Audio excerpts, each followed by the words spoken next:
بسم اللہ الرحمن الرحیم۔ ایک زمانے میں بغداد میں جنید نامی ایک پہلوان رہا کرتا تھا۔ پورے بغداد میں اس پہلوان کے مقابلے کا کوئی نہ تھا۔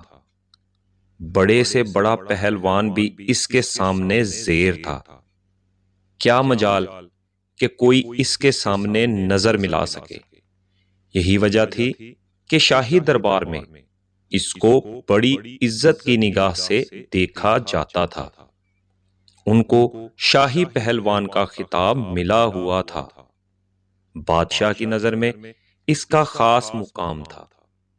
ایک دن جنید پہلوان بادشاہ کے دربار میں اراکین سلطنت کے ہمراہ بیٹھا ہوا تھا کہ شاہی محل کے صدر دروازے پر کسی نے دستک دی۔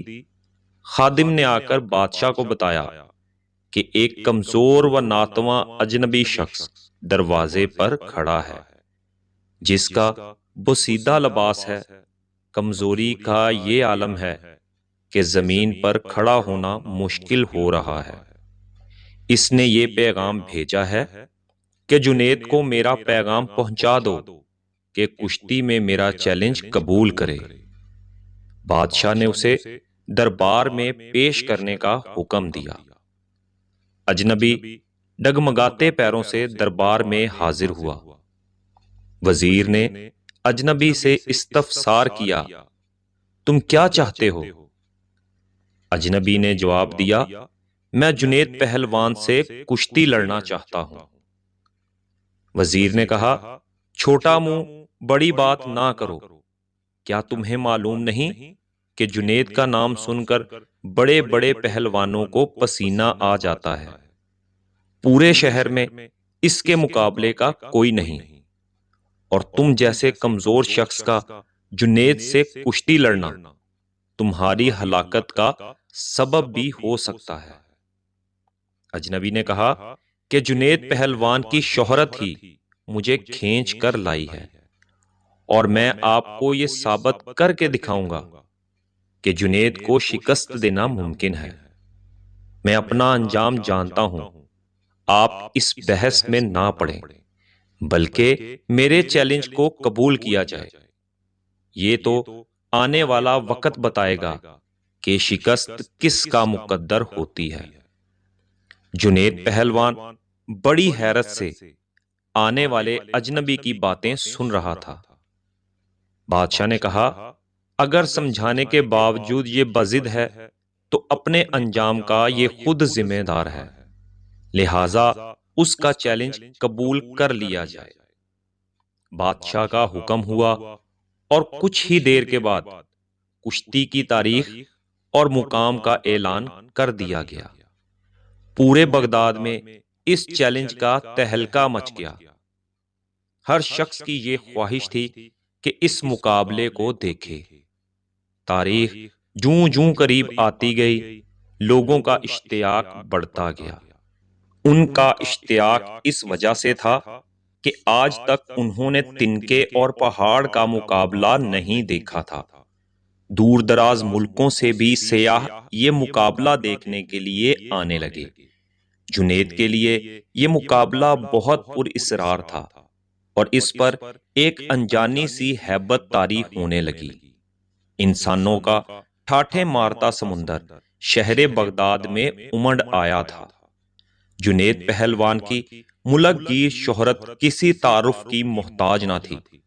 اپنے وقت کا مانا ہوا پہلوان آج ایک کمزور اور ناتواں انسان سے مقابلے کے لیے میدان میں اتر رہا تھا۔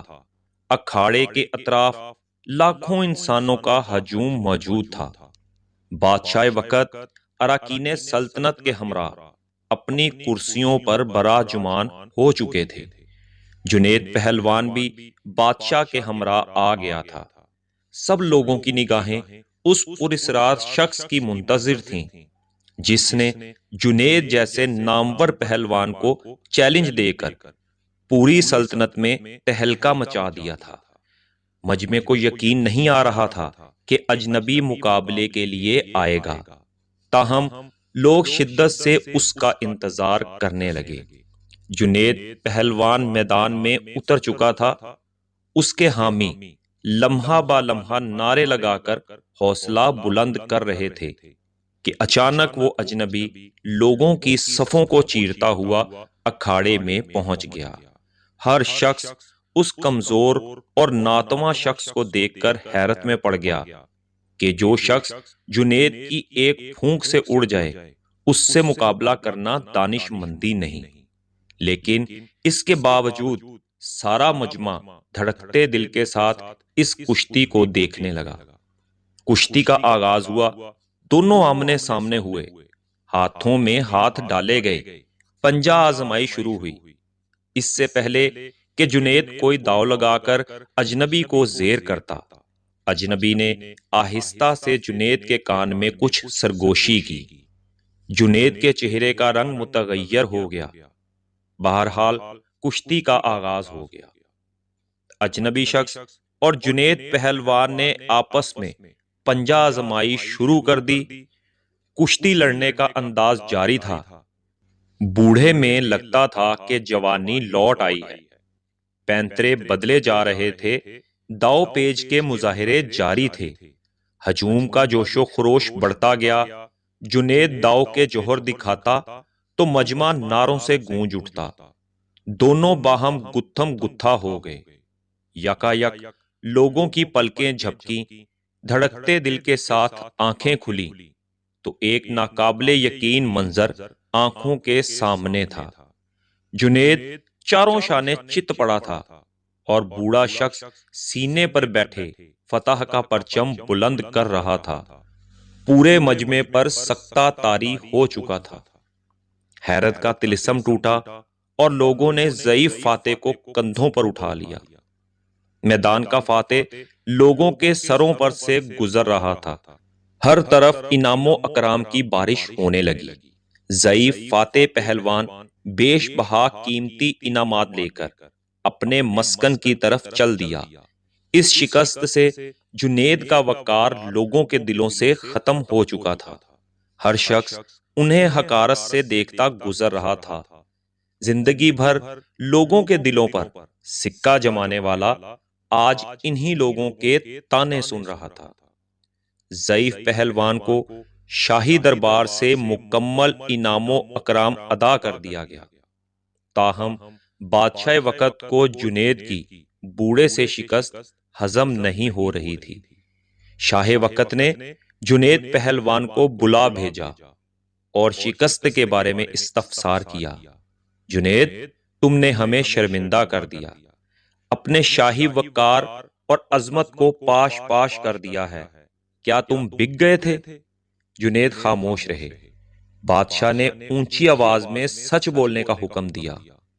جنید نے شاہ سے دست بدست عرض کی، جناب والا، میں جرمانہ ادا کرنے کو تیار ہوں، مگر کچھ نہ پوچھیں تو بہتر ہے۔ تاہم بادشاہ نے سختی سے حکم کیا، سب سچ بیان کیا جائے۔ جنید پہلوان نے عرض کی، ہاں حضور، میں جان بوجھ کر ہارا ہوں۔ یہ سچ ہے کہ اپنے شاہی وقار کو پاش پاش کیا ہے۔ مقابلے میں ہار کر جو بے عزتی کا سودا کیا ہے، اس کے سامنے بڑے بڑے رتبے ہیچ ہیں۔ آج سے پہلے اتنا قابل فخر سودا کبھی نہیں کیا۔ یہ تو بہت ہی سستا سودا کیا ہے کہ جس کا منافع شمار سے باہر ہے۔ مجھے اپنی ہار پر کوئی شرمندگی نہیں ہے۔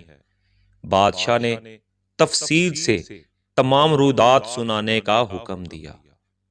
جنید بولے کہ مقابلے سے قبل بوڑھے پہلوان نے میرے کان میں سرگوشی کے انداز میں کچھ کہا تھا، جس نے میرے اندر ایک زلزلہ برپا کر دیا تھا۔ اس نے میرے کان میں کہا تھا، اے جنید، میں کوئی پہلوان نہیں ہوں، زمانے کا ستایا ہوا ہوں، میں آل رسول صلی اللہ علیہ وآلہ وسلم سے ہوں، سادات گھرانے سے میرا تعلق ہے۔ میرا ایک چھوٹا سا کنبہ کئی ہفتوں سے فاقوں میں مبتلا جنگل میں پڑا ہوا ہے۔ چھوٹے چھوٹے بچے شدت بھوک سے بے جان ہو چکے ہیں۔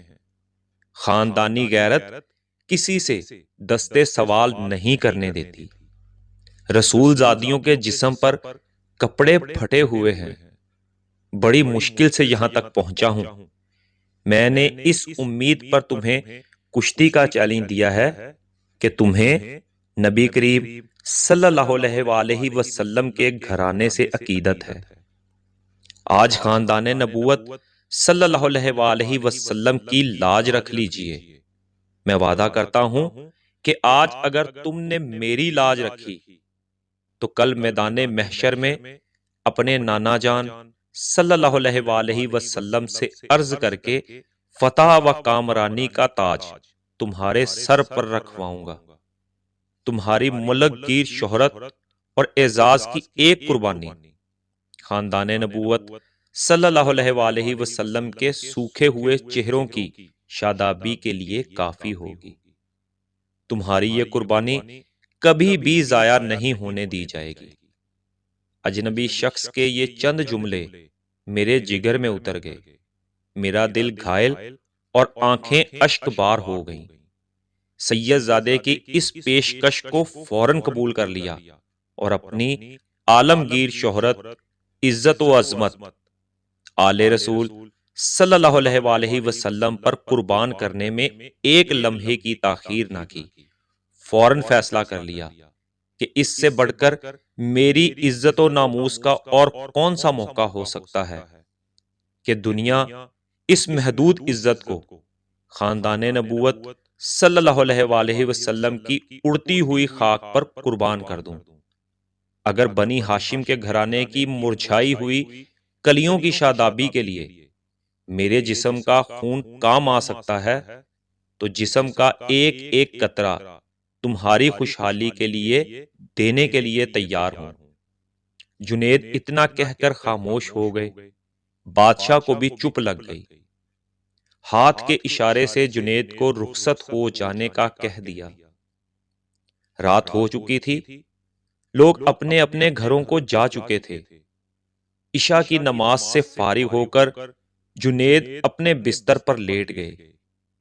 ان کے کانوں میں سید زادے کے وہ الفاظ بار بار گونجتے رہے، آج میں وعدہ کرتا ہوں اگر تم نے میری لاج رکھی تو کل میدان محشر میں اپنے نانا جان صلی اللہ علیہ وآلہ وسلم سے عرض کر کے فتح و کامرانی کا تاج تمہارے سر پر رکھواؤں گا۔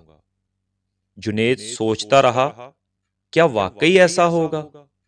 کیا مجھے یہ شرف حاصل ہوگا کہ حضور سرور کونین حضرت محمد صلی اللہ علیہ وآلہ وسلم کے ہاتھوں سے یہ تاج میں پہنوں؟ نہیں نہیں، میں گنہگار اس قابل کہاں۔ لیکن خاندان نبوت کے شہزادے نے مجھ سے وعدہ کیا ہے، آل رسول صلی اللہ علیہ وآلہ وسلم کا وعدہ غلط نہیں ہو سکتا۔ یہ سوچتے سوچتے جنید نیند کی آغوش میں پہنچ چکا تھا۔ نیند میں پہنچتے ہی دنیا کے حجابات نگاہوں کے سامنے سے اٹھ چکے تھے۔ ایک حسین خواب نگاہوں کے سامنے تھا اور گنبد خضرا نگاہوں کے سامنے جلوہ گر ہوا، جس سے ہر سمت روشنی بکھرنے لگی۔ ایک نورانی ہستی جلوہ فرما ہوئی جن کے حسن و جمال سے جنید کی آنکھیں منور ہو گئیں۔ دل کیف و سرور میں ڈوب گیا۔ در و دیوار سے آوازیں آنے لگیں، الصلاۃ والسلام علیک یا رسول اللہ، الصلاۃ والسلام علیک یا رسول اللہ۔ جنید سمجھ گئے یہ تو میرے نبی کریم صلی اللہ علیہ وآلہ وسلم ہیں جن کا میں کلمہ پڑھتا ہوں۔ فوراً قدموں سے لپٹ گئے۔ نبی کریم صلی اللہ علیہ وآلہ وسلم نے فرمایا، اے جنید اٹھو، قیامت سے پہلے اپنی قسمت کی سرفرازی کا نظارہ کرو۔ نبی زادوں کی ناموس کے لیے شکست کی ذلتوں کا انعام قیامت تک قرض رکھا نہیں جائے گا۔ سر اٹھاؤ، تمہارے لیے فتح و کرامت کی دستار لے کر آیا ہوں۔ آج سے تمہیں عرفان و تقرب کے سب سے اونچے مقام پر فائز کیا جاتا ہے۔ تمہیں اولیاء کرام کی سروری کا اعزاز مبارک ہو۔ ان کلمات کے بعد حضور سرور کونین حضرت محمد صلی اللہ علیہ وآلہ وسلم نے جنید پہلوان کو سینے سے لگایا، اور اس موقع پر نبی کریم صلی اللہ علیہ وآلہ وسلم نے حالت خواب میں جنید کو کیا کچھ عطا کیا، اس کا اندازہ لگانا مشکل ہے۔ اتنا اندازہ ضرور لگایا جا سکتا ہے کہ جب جنید نیند سے بیدار ہوئے تو ساری کائنات چمکتے ہوئے آئینے کی طرح ان کی نگاہوں میں سما چکی تھی۔ ہر ایک کے دل جنید کے قدموں پر نثار ہو چکے تھے۔ بادشاہ وقت نے اپنا قیمتی تاج سر سے اتار کر ان کے قدموں میں رکھ دیا تھا۔ بغداد کا یہ پہلوان آج سید الطائفہ سیدنا حضرت جنید بغدادی رحمت اللہ علیہ کے نام سے سارے عالم میں مشہور ہو چکا تھا۔ ساری کائنات کے دل ان کے لیے جھک گئے تھے۔ اللہ پاک ہمارے گناہوں کی پردہ پوشی فرما اور ہمیں نیکی کی ہدایت دے، اور قیامت والے دن ہمیں شرمندگی سے بچا لے۔ آمین۔